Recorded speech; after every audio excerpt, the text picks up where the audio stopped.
You're welcome. Good evening, Ms. Chitester. My question for you tonight is, if you disagreed with other board members over some matter, what would you do to achieve some resolution? Let me just clarify. So I'm the only one that doesn't agree.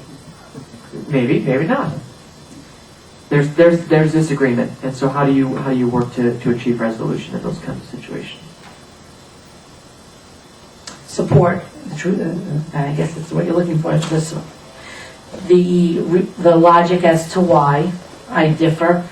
Hopefully, bringing forward, as I'd like to do, credible evidence from that's longitudinal in nature from, let's say, another experience or another knowledge base I have. I don't agree with approving this RFP for this construction because anecdotally it appears that blank school district I'm aware of wasn't happy or didn't get what they paid for, to the extent to which they now have a possible problem with this entity. I'm thinking in terms of that, let's say it was educational services. I think that my input could be critical here because one of the things that I do in my business is I say, if you're a special ed director and you're in Newark, and oh my God, there's these budget cuts, we can't afford this. Well, you know how many children are sitting in special education needlessly? Let's look at how we may be able to address this issue by considering this alternative. And so maybe bringing actual quantifiable evidence and numbers to do so.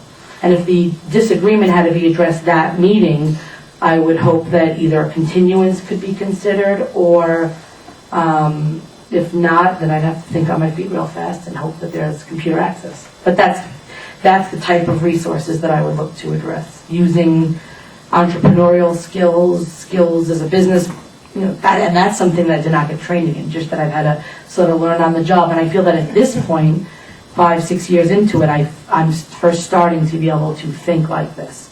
And I know 5 years ago I could not have done this, because you can't just say, well, I've worked in and around education, so I could be on the board. It's so much more than that. And I know that there's legal expertise, there's business expertise, and then there's community concern that probably form just some of the characteristics that are critical. Thank you. You're very welcome. Is it just Chitester? Chitester. Chitester. Yeah. Ms. Chitester, can you tell us about a time you made an unpopular decision?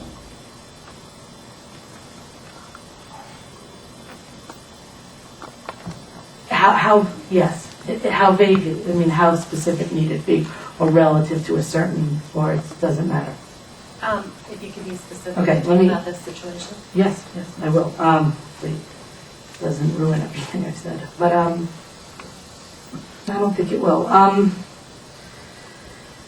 In the answer, you'll learn a lot very quickly in 5 minutes or less, a lot about me personally and professionally. I like to present myself as a non-extremist when I talk about children who speak different languages, need specific educational support. But there are some areas where I have really, my passion really has gone all out, where I have, in a forum, and it wasn't in New Jersey, where everybody was for sort of in disagreement, I would stand up for a particular child who needed a specific service, and it's delivered in a specific way, and back it up all the way, regardless of attempts to thwart that. And the way I would deal with the unpopularness of it is the recognition that there's misunderstanding and ignorance that's fueling the dissent, and hope that in time, when real outcomes result from my educational recommendations, which they did, that people would come around and over time say, you know what, I didn't like it at the time, but this child is now literate 5 years later because he did receive speech-language therapy in a comprehensible manner. So I guess over time and through just maturing, I've learned to say, okay, it's not really realistic to always have everybody agree that night.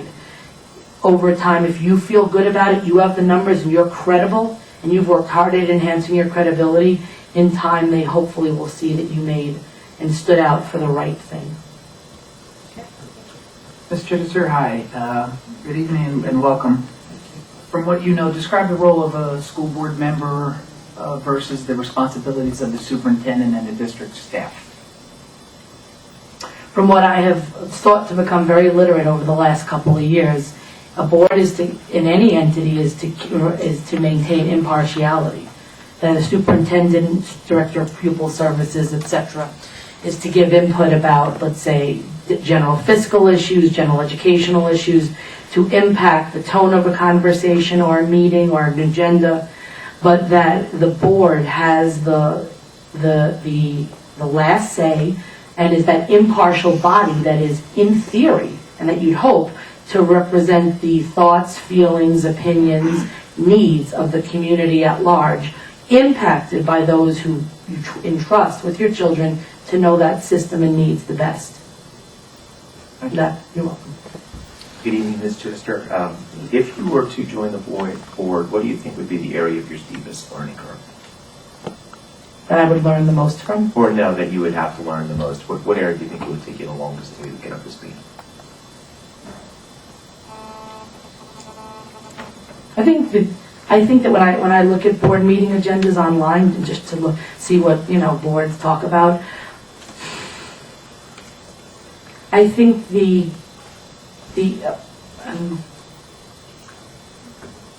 I'm actually speechless, which isn't typical.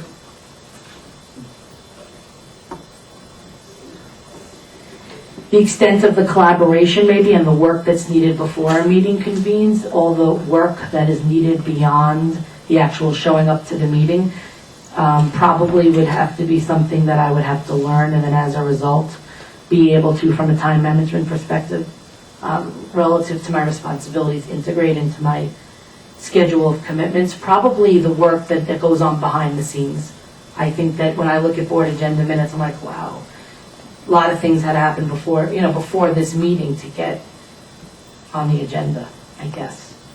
Learning how to listen, integrate new information about a topic that may be unfamiliar to me, given my personal background, and learn how to think on my feet and actually do what I need to do to be a valuable contributing member impartially to making a joint decision. Thanks. Thank you. Mr. Chitester, are there any concluding comments which you would like to make before? I don't think I would have, I think that the combination, and again, I'll say again, my biggest accomplishment, I always remind people, was giving birth 2.5 years ago. And that as a mother, I'm very concerned of the direction of education in general. And when I say that, I mean nationally. I mean that one of my aspirations is to actually help direct national policy one day. And so for me, locally, to get involved with the experiences that I've had, both professionally and now entrepreneurially, and the latter being the harder for me, I think would be just the culmination and the opportunity to use various skill sets. Thank you very much for your interest. Oh, well, thank you very much for giving me the honor of speaking with you. Thank you. Thank you.